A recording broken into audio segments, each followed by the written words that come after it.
அடுத்து பாருங்கள், எடுத்துக்காட்டு களிறு கூட்டல் மறுப்பு. இதை நம்ம எப்படி எழுதுவோம்? இங்கே வந்து குசுடு துப்புருல ரூ வந்திருக்கு. இது என்னது? குற்றிய லுகரம். அடுத்து பாருங்கள், ரூ வந்ததுன்னா நமக்கு என்ன இது வந்து இரட்டும். களிற்று கூட்டல் மறுப்புன்னு எழுதுவோம். இப்போது சேரும்போது நமக்கு களிற்று மறுப்புன்னு வரும். அடுத்து பாருங்கள், களிறு கூட்டல் யானை. ரூ வந்திருக்கு. அப்போது 2 தடவை எழுதுவோம். களிற்று கூட்டல் யானை. அடுத்து பாருங்கள், இங்கே வந்து எகரம் வந்திருக்கு யா. அப்போங்கும்போது இங்கே உள்ள ஊ வந்து நமக்கு ஈயா மாறும். ஈற்று கூட்டல் ஊ வந்து இந்த ஊ போய் ஈயா மாறும். ஓ ரீ ட்ரீ களிற்றி யானைன்னு வரும். களிற்றி யானை.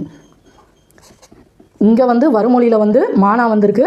அதனால் இதை வந்து களிற்று மறுப்புன்னு எழுதிட்டோம். இங்கே வறுமொழியில் யா வந்திருக்கு. அப்போங்கும்போது இந்த ட்ரூ வந்து ட்ரீயா மாதிரி களிற்றி யானைன்னு வரும். எடுத்துக்காட்டு எல்லாம் புரிஞ்சு பாருங்கள். அப்போ தான் அடுத்தடுத்து பார்க்கும்போது ஈஸியாக இருக்கும்.